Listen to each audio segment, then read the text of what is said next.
गुलदस्ता से आज हम आपके लिए लेकर आए हैं मुंशी प्रेमचंद की कहानी लांछन। स्वर है जया भट्टाचार्य का।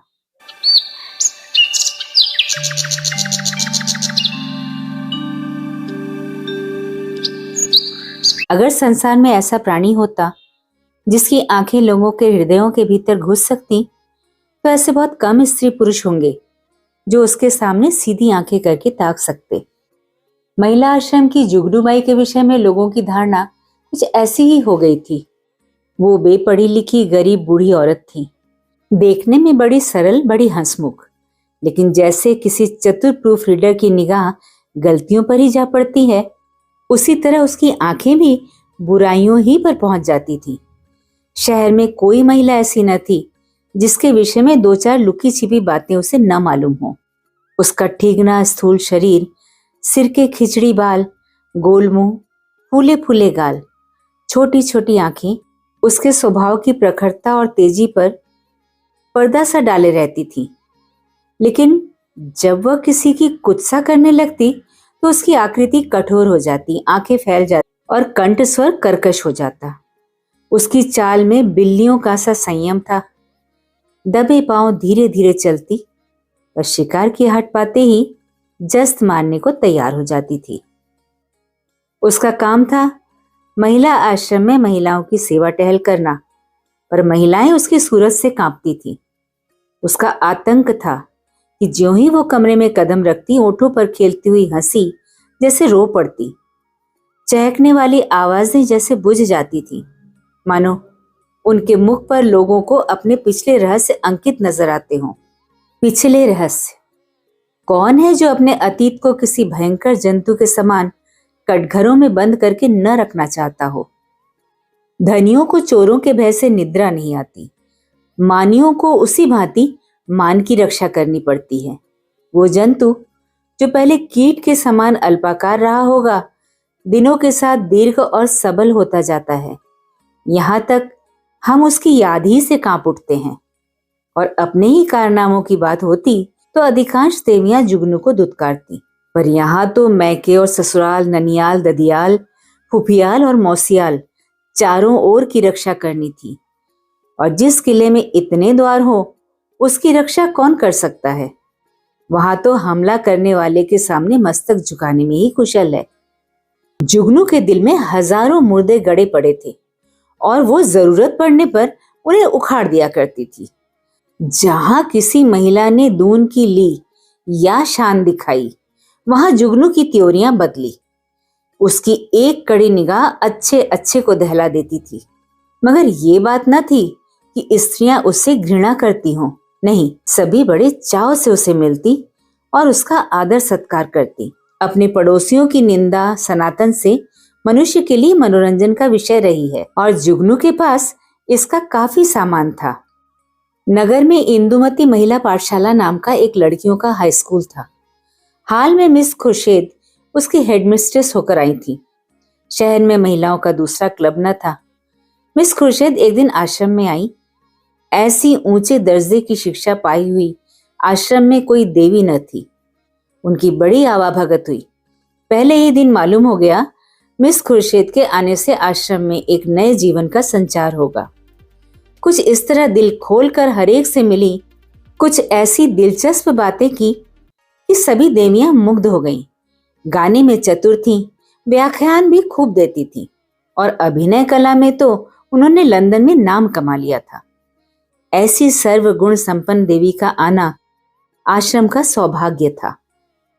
गुलाबी गोरा रंग, कोमल गाल, मद भरी आंखें, नए फैशन के कटे हुए केश, एक एक अंग सांचे में ढला हुआ। मादकता की इससे अच्छी प्रतिमा न बन सकती थी। चलते समय मिस खुर्शेद ने मिसेस टंडन को, जो आश्रम की प्रधान थी, एकांत में बुलाकर पूछा, वो बुढ़िया कौन है? जुगनू कई बार कमरे में आकर मिस खुर्शेद को अन्वेषण की आंखों से देख चुकी थी, मानो कोई शहसवार किसी नई घोड़ी को देख रहा हो। मिसेस टंडन ने मुस्कुराकर कहा, यहाँ ऊपर का काम करने के लिए नौकर है, कोई काम हो तो बुलाऊं? मिस खुर्शेद ने धन्यवाद देकर कहा, जी नहीं, कोई विशेष काम नहीं है, मुझे चालबाज मालूम होती है।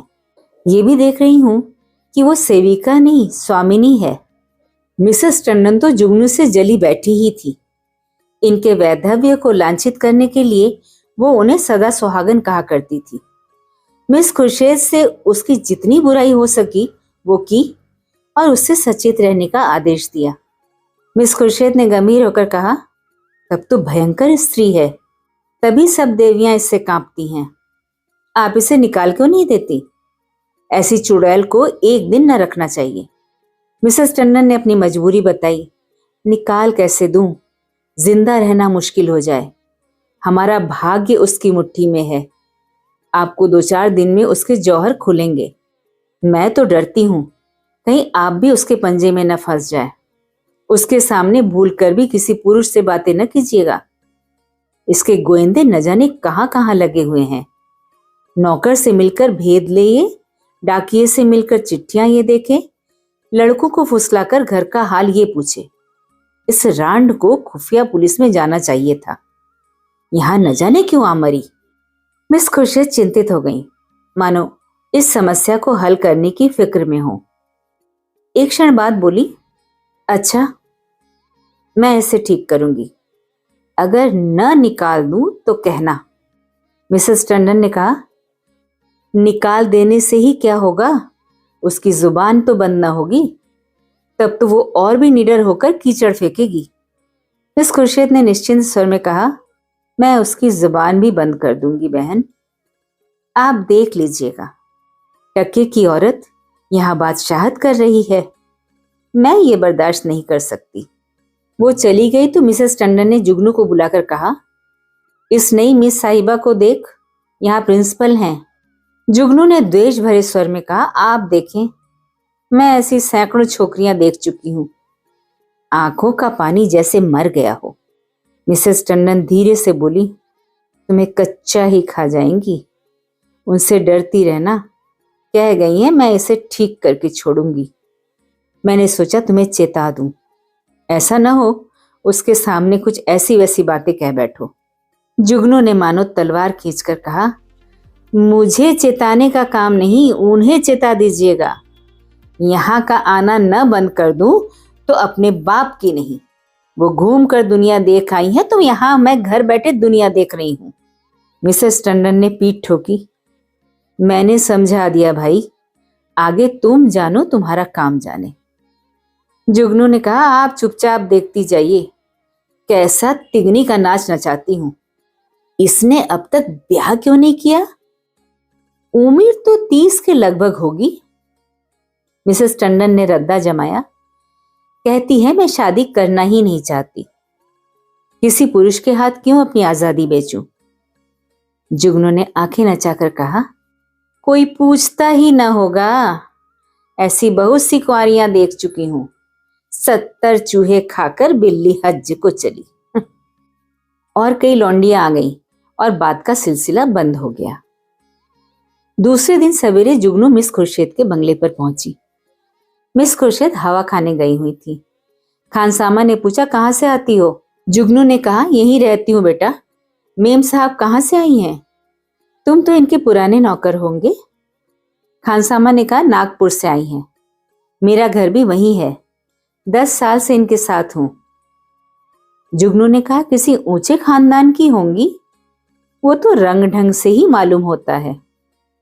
खानसामा ने कहा, खानदान तो कुछ ऐसा ऊंचा नहीं, हाँ तकदीर की अच्छी हैं।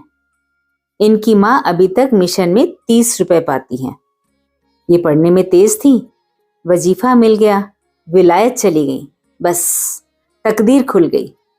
अब तो अपनी माँ को बुलाने वाली हैं, लेकिन वो बुढ़िया शायद ही आए। ये गिरजे विरजे नहीं जाती, इससे दोनों में नहीं पटती। जुगनू ने कहा, मिजाज की तेज मालूम होती है। खानसामा ने कहा, नहीं, यूं तो बहुत नेक हैं, गिरजे नहीं जाती। तुम क्या नौकरी की तलाश में हो? करना चाहो तो कर लो, एक आया रखना चाहती है। जुगनू ने कहा, नहीं बेटा, मैं अब क्या नौकरी करूंगी। इस बंगले में पहले जो मेम साहब रहती थी वो मुझ पर बड़ी निगाह रखती थी। मैंने समझा चलो नई मेम साहब को आशीर्वाद दे आऊं। खानसामा ने कहा, ये आशीर्वाद लेने वाली मेम साहब नहीं है, ऐसों से बहुत चिढ़ती हैं। कोई मंगता आया और उसे डांट बताई, कहती हैं बिना काम किए किसी को जिंदा रहने का हक नहीं है, भला चाहती हो तो चुपके से राह लो। जुगनू ने कहा, तो ये कहो इनका कोई धर्म करम नहीं, फिर भला गरीबों पर क्यों दया करने लगी। जुगनू को अपनी दीवार खड़ी करने के लिए काफी समय मिल गया। नीच खानदान की है, माँ से नहीं पटती, धर्म से विमुख है। पहले दावे में इतनी सफलता कुछ कम न थी। चलते चलते खानसामा से इतना और पूछा, इनके साहब क्या करते हैं? खानसामा ने मुस्कुरा कर कहा, इनकी तो अभी शादी ही नहीं हुई है, साहब कहाँ से होंगे। जुगनू ने बनावटी आश्चर्य से कहा, अरे अब तक ब्याह नहीं हुआ? हमारे यहाँ तो दुनिया हंसने लगे। खानसामा ने कहा, अपना अपना रिवाज है, इनके यहाँ तो कितनी ही औरतें उम्र भर ब्याह नहीं करती। जुगनू ने मार्मिक भाव से कहा, ऐसी कुंवारियों को मैं बहुत देख चुकी। हमारी बिरादरी में कोई इस्तनो रहे तो थोड़ी थोड़ी हो जाए, मुदा इनके यहाँ जो जी में आए करो, कोई नहीं पूछता। इतने में मिस खुर्शीद आ पहुंची। गुलाबी जाड़ा पड़ने लगा था। मिस साहब साड़ी के ऊपर ओवरकोट पहने हुए थी। एक हाथ में छतरी थी, दूसरे में छोटे कुत्ते की जंजीर। प्रभात की शीतल वायु में व्यायाम ने कपोलों को ताजा और सुर्ख कर दिया था। जुगनू ने झुककर सलाम किया, पर उन्होंने उसे देखकर भी न देखा। अंदर जाते ही खानसामा को बुलाकर पूछा, ये औरत यहाँ क्या करने आई है? खानसामा ने जूते का फीता खोलते हुए कहा, भिखारिन है हुजूर, पर औरत समझदार है। मैंने कहा यहाँ नौकरी करेगी तो राजी नहीं हुई। पूछने लगी इनके साहब क्या करते हैं।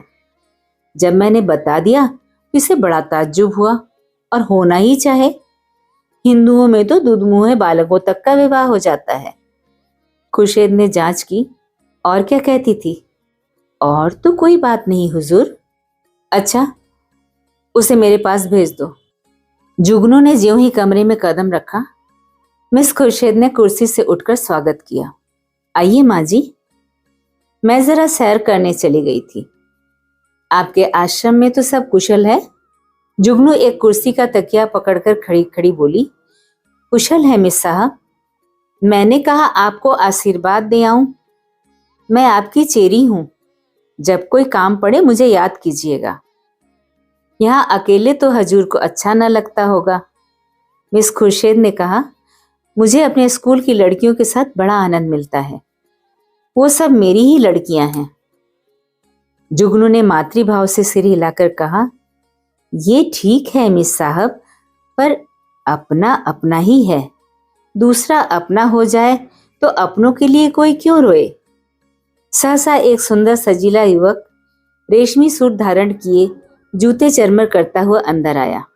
मिस खुर्शीद ने इस तरह दौड़कर प्रेम से उसका अभिवादन किया मानो जामे में फूली न समाती हो। जुगनू उसे देखकर कोने में दुबक गई। खुर्शीद ने युवक से गले मिलकर कहा, प्यारे, मैं कब से तुम्हारी राह देख रही हूं। जुगनू से कहा, माँ जी आप जाएं, फिर कभी आना। ये हमारे परम मित्र विलियम किंग हैं। हम और ये बहुत दिनों तक साथ साथ पढ़े हैं। जुगनू चुपके से निकलकर बाहर आई। खानसामा खड़ा था। पूछा, ये लौंडा कौन है? खानसामा ने सिर हिलाया, मैंने इसे आज ही देखा है। शायद अब कुंवारपन से जी उबा। अच्छा तरहदार जवान है। जुगनू ने कहा, दोनों इस तरह टूट कर गले मिले हैं कि मैं तो लाज के मारे गड़ गई। ऐसा चूमा छाटी तो जोरू खसम में नहीं होती। दोनों लिपट गए। लौंडा तो मुझे देखकर कुछ झिझकता था, पर तुम्हारी मिस साहब तो जैसे मतवाली हो गई थी। खानसामा ने मानो अमंगल के आभास से कहा, मुझे तो कुछ बेढब मामला नजर आता है। जुगनू तो यहाँ से सीधे मिसेस टंडन के घर पहुंची। इधर मिस खुर्शीद और युवक में बातें होने लगी। मिस खुर्शीद ने कहकहा मारकर कहा, तुमने अपना पार्ट खूब खेला लीला। बुढ़िया सचमुच चौंधिया गई। लीला ने कहा, मैं तो डर रही थी कि कहीं बुढ़िया भाप न जाए। मिस खुर्शीद ने कहा, मुझे विश्वास था वो आज जरूर आएगी। मैंने दूर ही से उसे बरामदे में देखा और तुम्हें सूचना दे दी। आज आश्रम में बड़े मजे रहेंगे। जी चाहता है महिलाओं की कनफुसियां सुनती। देख लेना, सभी उसकी बातों पर विश्वास करेंगी। लीला ने कहा, तुम भी तो जानबूझकर दलदल में पांव रख रही हो। मिस खुर्शीद ने कहा, मुझे अभिनय में मजा आता है, दिल लगी रहेगी। बुढ़िया ने बड़ा जुल्म कर रखा है, जरा उसे सबक देना चाहती हूँ। कल तुम इसी वक्त इसी ठाठ से फिर आ जाना। बुढ़िया कल फिर आएगी, उसके पेट में पानी ना हजम होगा। नहीं, ऐसा क्यों? जिस वक्त वो आएगी मैं तुम्हें खबर दूंगी, बस तुम छैला बनी हुई पहुंच जाना। आश्रम में उस दिन जुगनू को दम मारने की फुर्सत न मिली। उसने सारा वृत्तांत मिसेस टंडन से कहा। मिसेस टंडन दौड़ती हुई आश्रम पहुंची और अन्य महिलाओं को खबर सुनाई। जुगनू उसकी तस्दीक करने के लिए बुलाई गई। जो महिला आती वो जुगनू के मुंह से एक कथा सुनती। हर एक रिहर्सल में कुछ कुछ रंग और चढ़ जाता, यहाँ तक कि दोपहर होते होते सारे शहर के सभ्य समाज में ये खबर गूंज उठी। एक देवी ने पूछा, ये युवक है कौन? मिसेस टंडन ने कहा, सुना तो उसके साथ का पढ़ा हुआ है, दोनों में पहले से ही कुछ बातचीत रही होगी। वही तो मैं कहती थी कि इतनी उम्र हो गई, ये कुंवारी कैसे बैठी है? अब कलई खुली। जुगनू ने कहा, और कुछ हो या ना हो, जवान तो बाका है। टंडन ने कहा, ये हमारी विद्वान बहनों का हाल है। जुगनू ने कहा, मैं तो उसकी सूरत देखते ही ताड़ गई थी, धूप में बाल नहीं सफेद किए हैं। टंडन ने कहा, कल फिर जाना। जुगनू ने कहा, कल नहीं, मैं आज रात ही को जाऊंगी। लेकिन रात को जाने के लिए कोई बहाना जरूरी था। मिसेस टंडन ने आश्रम के लिए एक किताब मंगवा भेजी। रात को 9 बजे जुगनू मिस खुर्शीद के बंगले पर जा पहुंची। संयोग से लीलावती उस वक्त मौजूद थी। बोली, बुढ़िया तो बेतरह पीछे पड़ गई। मिस खुर्शीद ने कहा, मैंने तुमसे कहा था उसके पेट में पानी न पचेगा, तुम जाकर रूप भर आओ। तब तक मैं बातों में लगाती हूँ। शराबियों की तरह अंट संड बकना शुरू करना, मुझे भगा ले जाने का प्रस्ताव भी करना, बस यूं बन जाना जैसे अपने होश ही में न हो। लीला मिशन में डॉक्टर थी, उसका बंगला भी पास ही था। वो चली गई तो मिस खुर्शीद ने जुगनू को बुलाया। जुगनू ने एक पुर्जा उसको देकर कहा, मिसेस टंडन ने ये किताब मांगी है, मुझे आने में देर हो गई। मैं इस वक्त आपको कष्ट न देती, पर सवेरे ही वो मुझसे मांगेंगी। हजारों रुपए महीने की आमदनी है मिस साहब, मगर एक एक कौड़ी दांत से पकड़ती हैं। इनके द्वारे पर भिखारी को भीख तक नहीं मिलती। मिस खुर्शीद ने पुर्जा देखकर कहा, इस वक्त तो ये किताब नहीं मिल सकती, सुबह ले जाना, तुमसे कुछ बातें करनी है। बैठो, मैं अभी आती हूँ। वो पर्दा उठाकर पीछे के कमरे में चली गई और वहां से कोई 15 मिनट में एक सुंदर रेशमी साड़ी पहने, इत्र में बसी हुई, मुंह पर पाउडर लगाए निकली। जुगनू ने उसे आंखें फाड़ कर देखा। ओहो, ये श्रृंगार, शायद इस समय वो लौंडा आने वाला होगा, तभी ये तैयारियां हैं। नहीं, सोने के समय कुंवारियों को बनाव श्रृंगार की क्या जरूरत है? जुगनू की नीति में स्त्रियों के श्रृंगार का केवल एक उद्देश्य था, पति को लुभाना। इसलिए सुहागिनों के सिवा श्रृंगार और सभी के लिए वर्जित था। अभी खुर्शीद कुर्सी पर बैठने भी न पाई थी कि जूतों का चरमर सुनाई दिया और एक क्षण में विलियम किंग ने कमरे में कदम रखा। उसकी आंखें चढ़ी हुई मालूम होती थी और कपड़ों से शराब की गंध आ रही थी। उसने बेधड़क मिस खुर्शीद को छाती से लगा लिया और बार बार उसके कपोलों के चुम्बन लेने लगा। मिस खुर्शीद ने अपने को उसके करपाट से छुड़ाने की चेष्टा करके कहा, चलो हटो, शराब पीकर आए हो।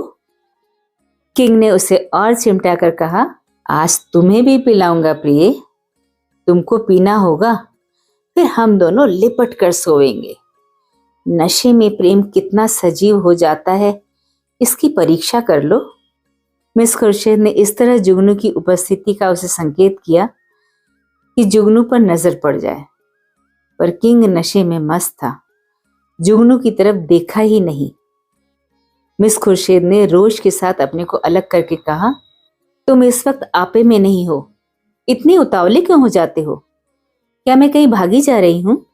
किंग ने कहा, इतने दिनों से चोरों की तरह आया हूं, आज से मैं खुले खजाने आऊंगा। खुर्शीद ने कहा, तुम तो पागल हो रहे हो, देखते नहीं हो कमरे में कौन बैठा हुआ है? किंग ने हकबका कर जुगनू की तरफ देखा और झिझक कर बोला, ये बुढ़िया यहाँ कब आई? तू यहाँ क्यों आई बुढ़ी, शैतान की बच्ची? यहाँ भेद लेने आती है, हमको बदनाम करना चाहती है, तेरा गला घोट दूंगा। ठहर, भागती कहाँ है? मैं तुझे जिंदा न छोड़ूंगा। जुगनू बिल्ली की तरह कमरे से निकली और सिर पर पांव रखकर भागी। उधर कमरे से कह कहे उठ उठकर छत को हिलाने लगे। जुगनू उसी वक्त मिसेस टंडन के घर पहुंची। उसके पेट में बुलबुले उठ रहे थे, पर मिसेस टंडन सो गई थी। वहां से निराश होकर उसने कई दूसरे घरों की कुंडी खटखटाई, पर कोई द्वार न खुला और दुखिया को सारी रात इसी तरह काटनी पड़ी, मानो कोई रोता हुआ बच्चा गोद में हो।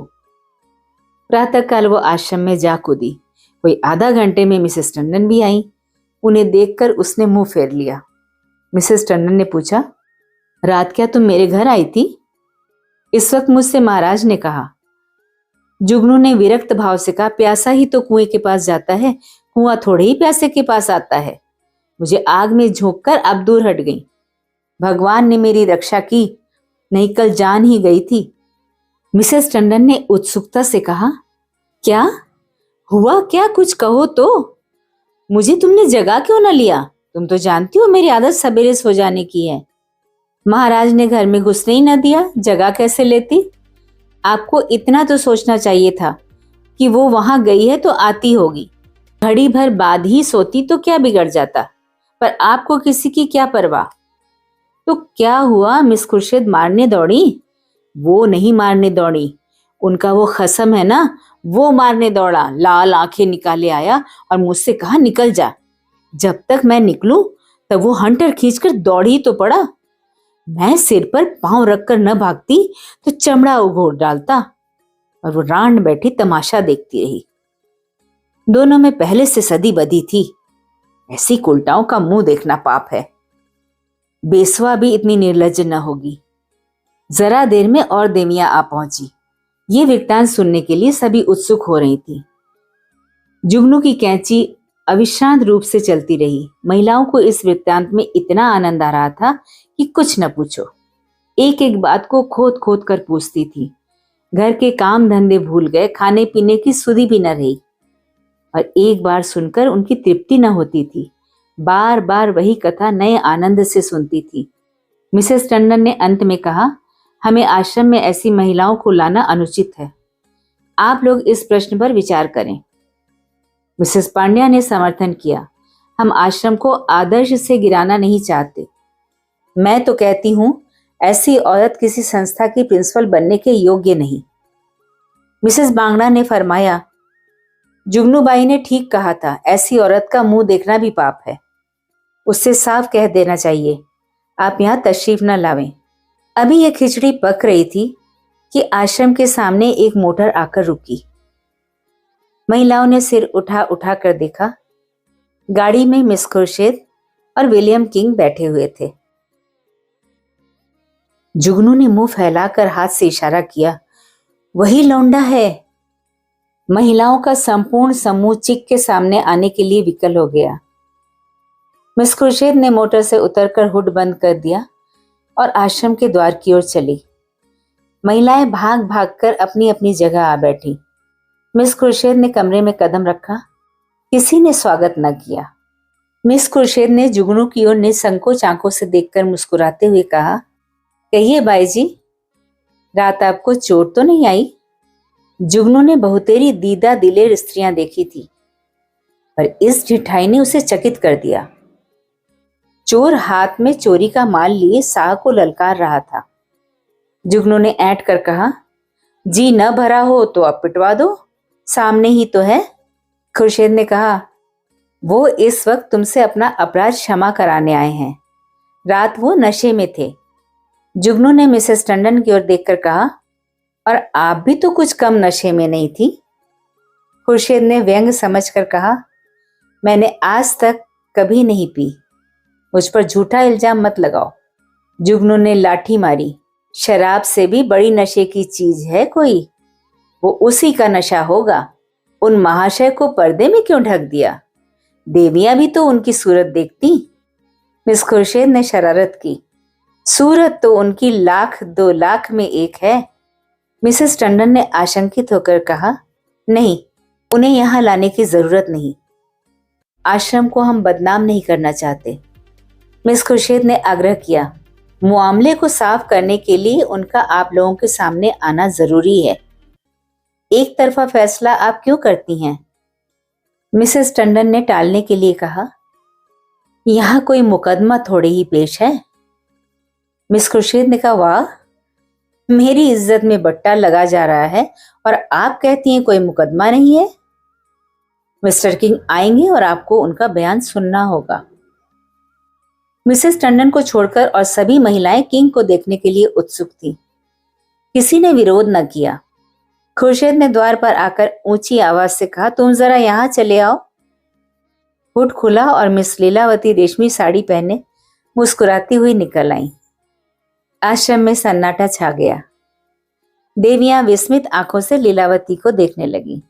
जुगनू ने आंखें चमकाकर कहा, उन्हें कहाँ छिपा दिया आपने? खुर्शीद ने कहा, छू मंतर से उड़ गए, जाकर गाड़ी देख लो। जुगनू लपक कर गाड़ी के पास गई और खूब देखभाल कर मुंह लटकाए हुए लौटी। मिस खुर्शीद ने पूछा, क्या हुआ, मिला कोई? जुगनू ने कहा, मैं ये तिरिया चरित्र क्या जानूं। लीलावती को गौर से देखकर बोली, और मर्दों को साड़ी पहनाकर आंखों में धूल झोंक रही हो, यही तो है वो रात वाले साहब। खुर्शीद ने कहा, खूब पहचानती हो? जुगनू ने कहा, हाँ हाँ, क्या अंधी हूं? मिसेस टंडन ने कहा, क्या पागलों सी बातें करती हो जुगनू, ये तो डॉक्टर लीलावती हैं। जुगनू ने उंगली चमकाकर कहा, चलिए चलिए, लीलावती हैं, साड़ी पहनकर औरत बनते लाज भी नहीं आती। तुम रात को इनके घर नहीं थे? लीलावती ने विनोद भाव से कहा, मैं कब इनकार कर रही हूं? इस वक्त लीलावती हूं, रात को विलियम किंग बन जाती हूं, इसमें बात ही क्या है? देवियों को अब यथार्थ की लालिमा दिखाई दी। चारों तरफ कह कहे पड़ने लगे। कोई तालियां बजाती थी, कोई डॉक्टर लीलावती की गर्दन से लिपट जाती थी, कोई मिस खुर्शीद की पीठ पर थपकियां देती थी। कई मिनट तक हू हक मचता रहा। जुगनू का मुंह उस लालिमा में बिल्कुल जरा सा निकल आया, जबान बंद हो गई। ऐसा चरका उसने कभी न खाया था, इतनी जलील कभी न हुई थी। मिसेस मेहरा ने डांट बताई, अब बोलो दाई, लगी मुख में काली कि नहीं? मिसेस बांगड़ा ने कहा, इसी तरह सबको बदनाम करती है। लीलावती ने कहा, आप लोग भी तो जो ये कहती है उस पर विश्वास कर लेती हैं। इस हरभोंग में जुगनू को किसी ने जाते न देखा। अपने सिर पर ये तूफान उठते देखकर उसे चुपके से सरक जाने में ही अपनी कुशल मालूम हुई। पीछे के द्वार से निकली और गलियों गलियों भागी। मिस खुर्शीद ने कहा, जरा उससे पूछो मेरे पीछे क्यों पड़ गई थी। मिसेस टंडन ने पुकारा, पर जुगनू कहाँ? तलाश होने लगी, जुगनू गायब। उस दिन से शहर में फिर किसी ने जुगनू की सूरत नहीं देखी। आश्रम के इतिहास में ये मामला आज भी उल्लेख और मनोरंजन का विषय बना हुआ है। अभी आप सुन रहे थे मुंशी प्रेमचंद की कहानी लांछन। वाचिका थी जया भट्टाचार्य।